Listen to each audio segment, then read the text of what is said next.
एम्बुस्ता लैखिद्रबसिंगी मफमदा chief minister इकाई खुमनब उठ्रे एम्बुस्ता चेनबसिंग मतिक चाबा सैराक पीगनी बीरेन लालौबसिंगी एम्बुस्ता लैखिद्रब निफुगो हुमदोइसुब असम राइफल्स की सीओ कोलोनेल बिप्लब त्रिपाठी यावना पर्सनल सिंगी मफमदा मणिपुर की chief minister N Biren ngasi Imphal की एयरपोर्ट अरोइबा इकाई खुमनब उठ्रे मसिगी मंगोइनना अकी तुजुंगबा पोहनखिबा एम्बुस अटैक अदुदा मरैबाकीदमक थवाई कटख्रबा मथौना लेरबा जवान सिंह अमदी इमुंग मनुंग सिंगी पोस्टमार्टम रिपोर्ट का मरी लेनबसिंग इंक्वायरी तौनबा जेनिम्स मोक्ट सीएम बीरेन सेतुना मरी लेनबा डॉक्टर सिंह उनखी उनबदुदा महाकना फोंदोखिबदा लैखिद्रबा सिंगी लेहौरिबा इमुंग मनुंगदा थमोई सेंगना अवाबा फोंदोखली लोइनना लैखिद्रबा सिंगी थवाइन इंगना सिकना लैरुबा ओइरसनु हाइदुना थौदो अदुदा सेनरिबा सिंग मतिक चाबा सैराक पीगनी हाइना चीफ मिनिस्टरना फोंदोखरे तुंगदा एयरपोर्ट लाक्तुना लैखिद्रबसिंगी थवाई याउद्रबा हक्सांगना लैसु कत्तुना इकाई खुमनब उठ्खी अमदी इमुंग मनुंगी मियोइसिंगसु उनदुना अवाबदा सरुक याखी हाइना पाउसना फोंदोरक्ली अमरोमदना चीफ मिनिस्टर एन बीरेन सिंहाना मीडिया पर्सन सिंगदा सेरेमनी की साइडलाइन फोंदोखिबा वाफम खरना चीफ मिनिस्टर एन बीरेन सिंहाना हारिबा असम राइफल की कॉन्वॉयदा ngarang satakhiba attack adu yamnamak strongly condemn tokre amasum mahakna deepest condolence tokre loina government state asida asiguma terrorist activities singa si compromise tawru hainsu chief minister en biren singana fongdokre haina Facebook page oriba Manipur CM office tagi thadurakpa warolamana makhatana su fongdorakli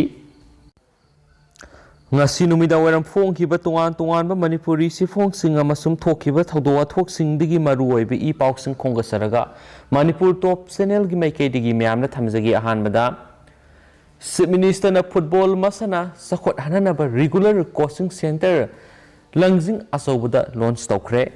I League the Yawa Pamba Club Tahana Lupa Lak Yang Kai Lenga Kimeke Digi Piramado Hauzik Lupa Crore Ama Pire Chief Minister Manipur football masanapu hena sakot hanana bagi pandamda Manipur Lenga ki Department of Youth Affairs and Sports na sinduna Imphal West ki langjing asaubada football masanagi regular coaching center RCC artificial football ground ama nauna semgatuna ngasi haunabi matungina Manipur gi Chief Minister en berena launch tokre loinana I League the Yawa Pamba Club ta hana lupa lak yang khai gi lenga ke meke digi pirambado hauzik lupa crore ama pire haina Chief Minister na fongdokre ngasi launch tokiba regular coaching center asida tuan ba masana kunga manga yauna ngasi dagi hauna tha taruk subna coaching pangthokadori haudokpagi thoram asida Indian women football team gi hana gi captain Padmasri awardee oinam bembembu Manipur lengakna taram okpaga loinana asamba khudol pidunu ikai khumna botki ngasi launch tobagi thoram aduda Youth Affairs and Sport ki Minister Letpau Hawkip Education Minister S Rajan amadi tongan ba sana khona ba pamjaba miyoi kya su saryaki thoram sigi mari lainana Chief Minister na fongdokibada India oina sana khona bagi power house ni haidiba Manipur na ngasisu sana khona bagi lamda khumang chauksina sangsin mangamli state asida laidiba tuan ba lamsingda mathau tawriba singna sanaroi singbu puning thogatpiyu lairaba state ama oibana sanaroi singna sanabada khudong saraba kya mayu ngari adubu lainga ki maikei digisu sanaroi singi tuan ba khudong saba kya phanganduna lakli ngasi state asina sana khona bagi lamda mai pak na mangjul thaba ngamlibasi state asigi course singi mapanani course laitrabadi kaidonungda matik chaba sanaroi puthokpa ngamloi hainus palli Chief Minister gi lamjing makhada Manipur lenga ki Department of Youth Affairs and Sports na football masanagi regular coaching center ama hangdokpiduna afaba football sanaroi sing puthokna ba khona ba sigi damakta saknai rabi football sanaroi Padmasri awardee o bembemna Chief Minister gi makhong paiduna khurumduna tawimal khangbu utkhi hainus palli atopa paw manamo MLA Susindro gi yummayada IED bomb ama lairambada natana wabagai da su lethot bomb kul lairamle hairi ngasi Manipur gi tuan mafam anida bomb lairambadagi police na asoi angam yauduna lathokre ngasi ayuk pung 6 lom taba matamda Imphal East ki Poronpat police ki manungsana Khurai Tin Sit Road paringi Khurai Singangbam Laikai Deliver, MLA Susindrogi, Mayumaya, Werapna, IED Oigani, Singaba Bomb Amaleram Lahadi. Bomb Leram Lehabigi Pau Fongbergi, Manipur Police Ki, Bomb Squad Kangbu Amadi, Taragamanga Super ARG Combined Force na Bomadu, Lautola Bamatunda, Nasi Ayupung Mapan Makairum Taba Matamda, Numaizing Singkonga, Aswangam Yaudana, Pokhai, the Mangankre. Pau Sinahai, Bomb Tamlamba Aduga Mari, Lainana, Kurai. Sajor Sorokhaibam, Laikai the Leva, Ahibam, Prem San Saini Fugutret, Apocalyptic Travel, A Toiba, High River Mirasi, Police na Father Wang Pong, Sataki Hari, Amaramda, Police na Fari Haidiba, Ahibam, Prem Sana, Nasi Kurai Tinsit, Rota, Lakpada, Lamlong the Leva, Bobby Pharmacy, Manaka Taduna, Lerambadigi, Mana Kungalaga, Miamda, Asu Apan, Toktanaba, Toriel the Tadanaba, Purakpadigi, MLA Susindrogi, Mayumaya, Oirapna, Lambi Maya the Leva, Ising. Punaba Asawa Toti Pipe Amagi Manunda Ngahak Tamnaba Honaring the MLA Susindro Bungak Siena Balariva Security Kangbuna Fabani Hadi Amaromda Ngasi Ayu Kaksing District Ki Hyanglam Police Station Ki Manungsana Wabagai Yangbi the Leba Lamangama the Letot Bomb Kuleram Hadi Police Tagi Pangba Paugi Matungina Wabagai Yangbi the Leba Wabagai Gram Panchayat ki office amadi primary health sub center anigi marakta laibur lamhang amagi aswongbo marakta bomb singadu leiramani lethot bomb singadu ngarang numidang wairam pung 6 lom tabada thengnarakpani police na bomb ladiba mafam adu ngarang numidang ngak senduna thamlaga ngasi ayuk Manipur police ki bomb disposal squad laktuna lokatki masigi matungda ngasi ayuk pung 9 makhairom tab matamna Wabagai da leiba Buffalo Farm Manakta Aswangam Yaudana, Pokaiduna, Mahan Kre, Hainasupali, Atopa Pawamana, Dr. Ani Transport, Novo Order, Tulakpagi, Laima Pokpam, the Miam, Wakat Mi Pam Kre, Nambol Kendrigi Manung Sana, Laima Pokpam, the Ladiva Primary Health Center, Laima Pokpam, the Laipam Tokwa, Dr. Gimasing Shudana, Lady Selector, Langana, Dr. Ani Amuk Transport Order, Tulakpasi, Yaning de Haina. PACSC na konba mapam ahum da tuan lup sing na ngasi wakat mipam sadakre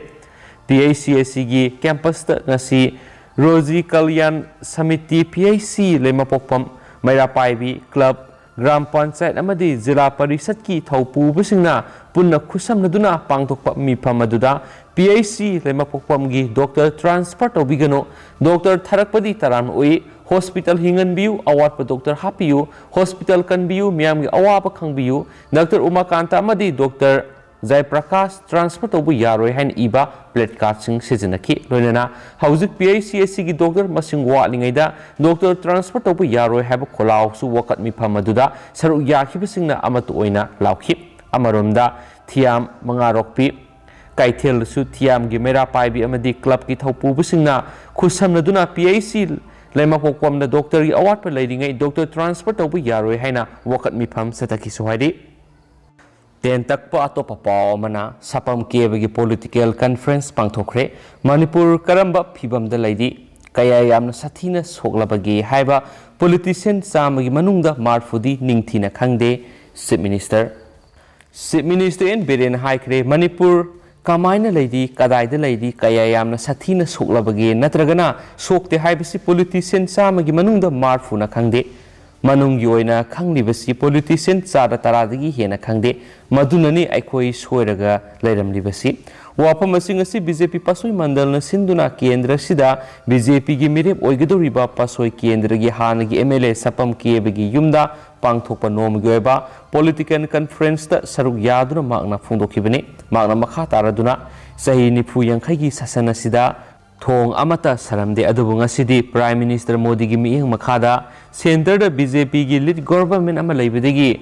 Thong Amata Nati Ahum Sare, Makru Thong Sangakre, Barak Thong Sangagadore, Irang Thong Kana Sagalaga Lady, Thong Homasi Lueragadi, Apanba. Lairoi daba lambi ama haibadu oiragani railway line asisu khongsang fawbu puraklagani hana tupul fawbu yaunaba tawrambani adubu covid ki pandemic asina maram oiraga thabakta thindakibadigi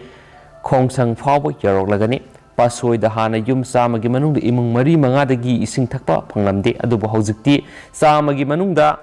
yangkhaidi ising thakpa phangle Hauzik Lak Liba Train Asida, Pasoi Gumba the BJP P the Yaroi, Pipam to it, Pasoi si Impal Manuni, Yamna Nakrapa Mapam Nedubu, Impal Gumna, Lake Tribasi, मी खनबा सोइबदगिनी politics ती बसंद चटपे यारोय पाउसु लुसलकपोइना ngasi state सिगु ओरिबो कोविड-19 अपडेट मैम थमजरमगे ngasi स्टेट सिगु ओरिबा पॉजिटिविटी रेट सी 2.8% लेरी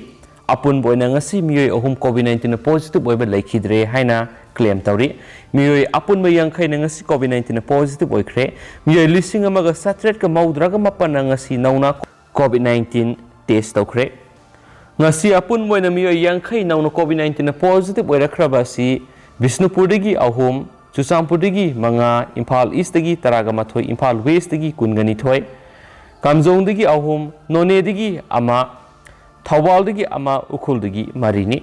amasum ngasi covid-19 positive oiduna laikhidraba miyo ahum masina miyo amana Imphal East dagi miyo amana Imphal West dagi miyo amana Kangpokpi dagi ni hainasu claim tawri